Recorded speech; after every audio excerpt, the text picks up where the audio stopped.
Bom dia, paz do Senhor.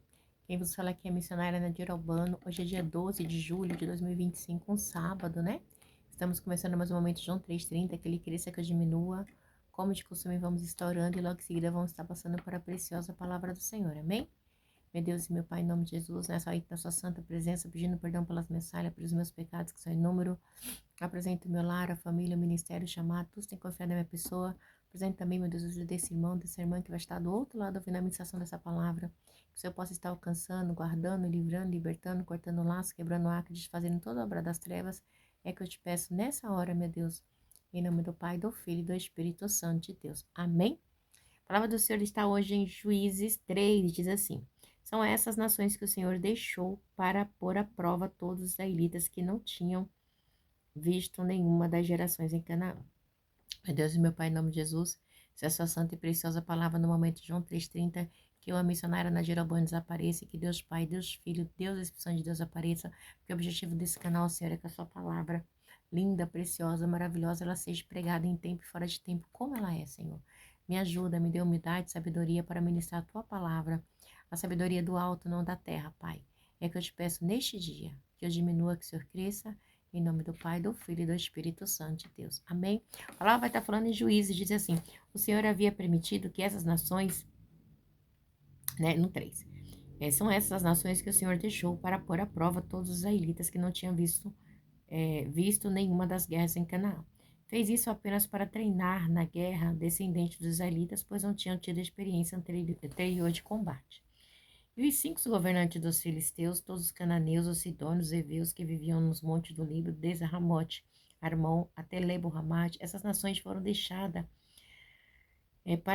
para que por ela os israelitas fossem postos à prova se obedeceriam os mandamentos que o Senhor dera aos seus antepassados por meio de Moisés. Então, Deus permite, né, que certo povo fique no meio dos israelitas, né, ali, né? E essas são as 5 nações, né? Os governantes dos filisteus, todos os cananeus, os sidônios, os heveus que viviam no monte do Líbano, desde o monte Baal, Remorte até Ramache. Mas por quê, né? Porque Deus queria desculpa, Deus queria colocar à prova, né, essas nações, né, para ver se eles realmente iam obedecer a Deus e os seus mandamentos, tá?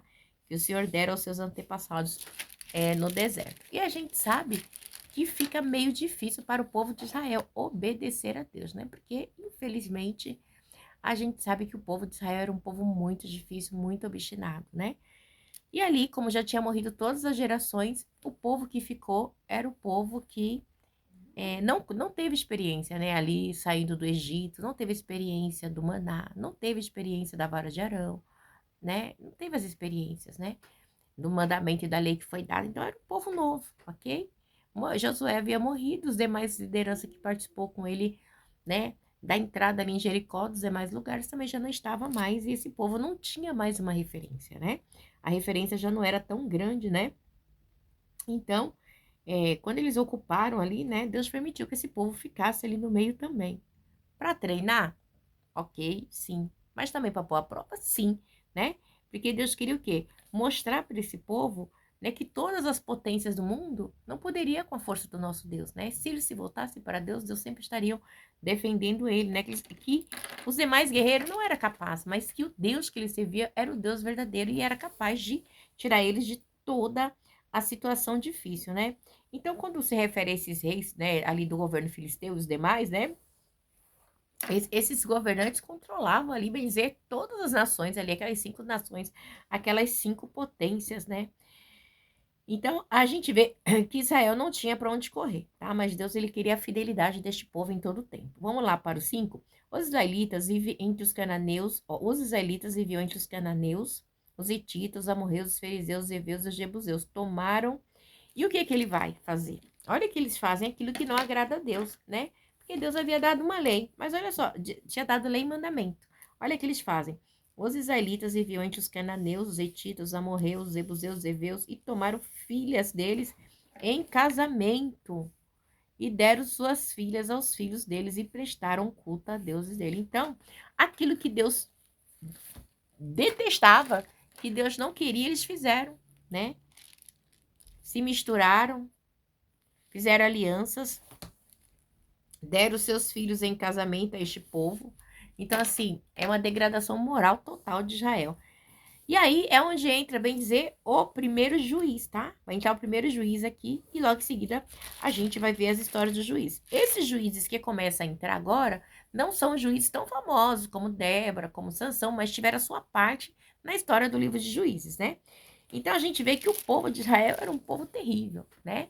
E aí a gente vê aqui que quando eles tomam filhas, né, que eles se misturam, que eles prestam culto a outro Deus, meu Deus do céu, a degradação moral é grande, tá, igreja, né?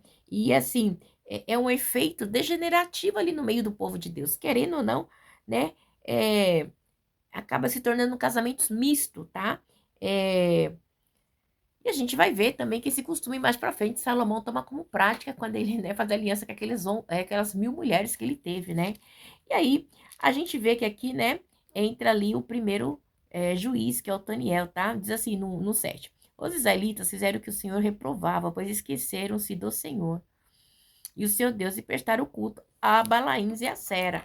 Então, igreja, você vê como esse povo tava, né? Prestando culto a Balaíns e a Sera. Por quê? Porque eles haviam se misturado, tá? A mesma coisa eu e você. Hoje, pela misericórdia de Deus, eu sirvo a Deus, né? Você também. Rabanda de comandar, né?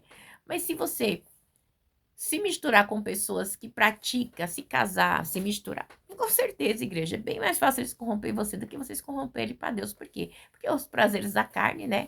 Pode tudo. Você pode se prostituir, você pode beber, você pode transar com um e com o outro, você pode, mas não que beber é pecado, tá? A bebedice é pecado, o alcoolismo é pecado, ok? Mas aí você se mistura, né? E a gente poder evitar, a gente evita. Então, são esses tipos de coisa, tá bom? Que Deus ele pede para mim e para você. E vamos lá. E acendeu-se a ira do Senhor de tal forma contra Israel que os entregou às mãos de Cuxi e Zatiã, rei da Mesopotâmia. Por quem os israelitas foram subjugados durante 8 anos. Igreja, eles foram subjugados durante 8 anos, tá? Mas quando clamaram ao Senhor, ele lhes levantou um libertador, Otoniel, filho de Kenaz, né? Então eles faziam o que? Clamavam. Levantou Otoniel, filho de Kenaz, o irmão mais novo de Caleb, que os libertou. Você lembra? Esse irmão de Caleb é aquele que casou com a filha de Caleb, a Axa, tá? A gente viu, tá lá no finalzinho de Josué, tá? E ele levanta esse Otoniel. E o Espírito do Senhor veio sobre ele, de modo que liderou Israel e foi a guerra, e o Senhor entregou Cuxi e Rizataim, rei da Mesopotâmia, nas mãos de Otoniel, que prevaleceu contra ele. E a terra teve paz durante 40 anos, até a morte de Otoniel, filho de Kenaz. Então, você vê que durante 40 anos era o tempo, tipo assim, de uma nação, entendeu? De viver, né? Tipo assim, que eles sobreviviam, né? Então, aleluia, glória a Deus, né? E a gente vê que o povo era terrível, né? Então, esses 40 anos teve paz, né? Porque Deus levantou esse juiz, né? E aí, né? Por quê? Porque sempre o povo fazia coisas que reprovava a Deus. Mas a gente vai ver também que esse povo só não se voltava a outro Deus enquanto o juiz estava vivo. Depois que o juiz morria, ele se voltava a outro, né? Aos Balaíns, né? As Asterotes e os demais deuses, né? Do povo pagão. E era um costume que virou, bem dizer assim, natural no meio do povo de Israel. Aí vamos agora para o segundo primeiro juiz, tá? Para o segundo juiz. O segundo juiz é Eude, tá bom? Mas, como é que eu posso dizer? Cada juiz desse, ele vem de uma tribo, ok? Tá? Vem de uma tribo. Esse aqui, ele fazia parte de Caleb. Esqueci qual era a tribo de Caleb. Não me lembro agora. Qual era a tribo de Caleb? Mas deixa eu ver, peraí. Então, Caleb, né, ele é da tribo de Judá, tá? Você vai ver isso em Números 13, versículo 6, quando forem espiar a terra, as missões. Da tribo de Judá, Caleb, filho de Jefoné. Então, aí sempre tá ligado às 12 tribos. Então, sempre tá ligado às 12 tribos, ok? Então, Caleb libertou. O Espírito do Senhor veio sobre ele, de modo que liderou Israel, e foi a guerra. O Senhor... Então, Otoniel, ele era parente de Caleb, tá? Que era da tribo de Judá. Então, vou colocar aqui, Judá.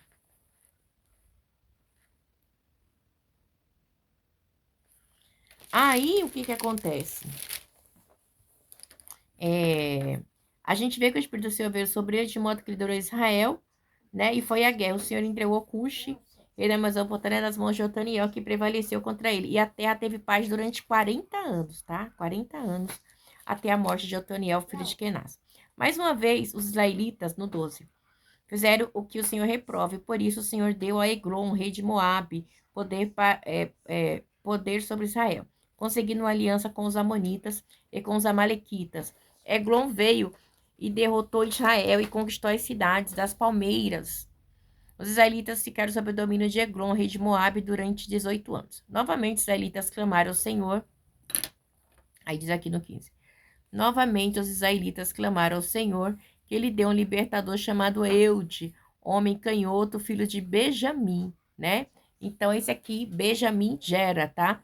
Os israelitas os enviaram com pagamento e tributos a Eglon, e o rei de Moabe, Eude, havia feito a espada de 2 gumes de 45 centímetros de comprimento e tinha amarrado na coxa direita, debaixo da roupa, né? Então, ele é da tribo de Benjamim, tá? Eude é Benjamim. Benjamim, tá? E você sabe que a tribo de Benjamim, os benjamitas, né? Por incrível que pareça, eles eram canhotos, tá bom? Lembra quando Jacó foi Jacó teve José e Benjamim. Benjamim era o filho mais novo de Jacó, ok? De Israel.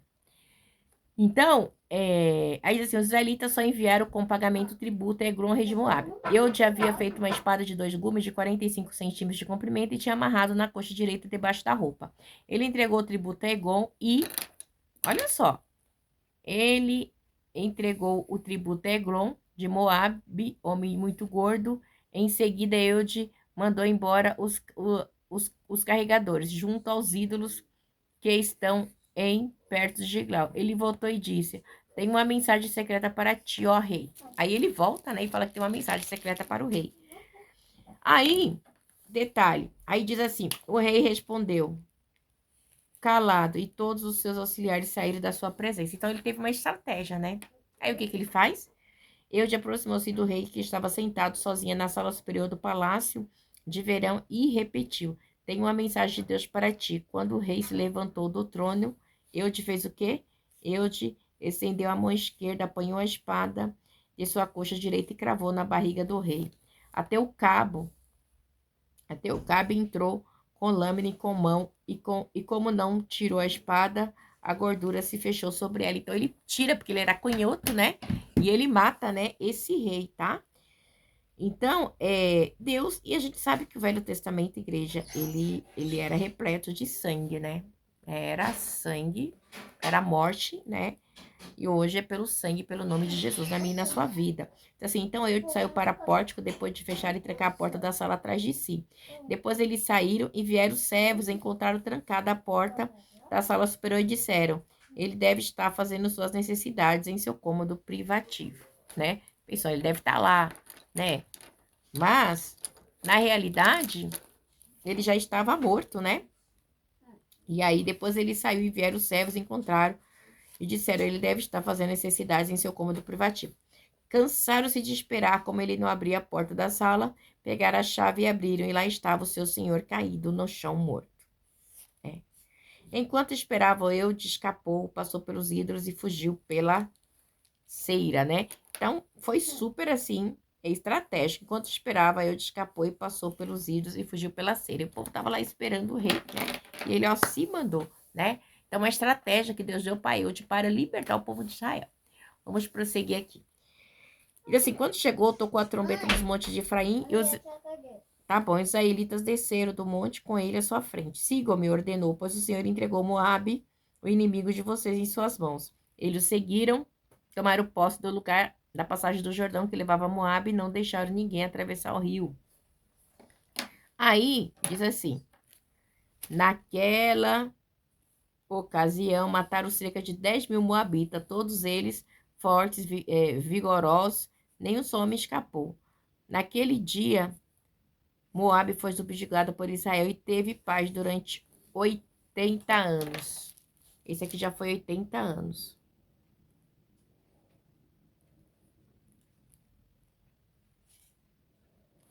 Sangar. Depois de Eude veio Sangar, filho de Anate, que matou 600 filisteus com uma guilhada de boi. Ele também libertou Israel. Mais um libertador, Sangar. Então, igreja, a gente vê que sempre tinha um libertador. Apesar que a gente sempre fala daqueles mais conhecidos, ok? Mas tinha aqueles que eram desconhecidos, tá bom? E assim continua, né, a história. Agora a gente vai amanhã pro capítulo 4, tá? Que é o mais conhecido de todos. Agora, esses três, né? Libertador, que foi Otoniel, né? Que era genro de Caleb. Eude, que era o canhoto. E Sangar, tá bom? E assim, nós vamos continuar. Deus abençoe vocês, que Deus possa falar melhor aos vossos corações. E até amanhã, se Deus quiser.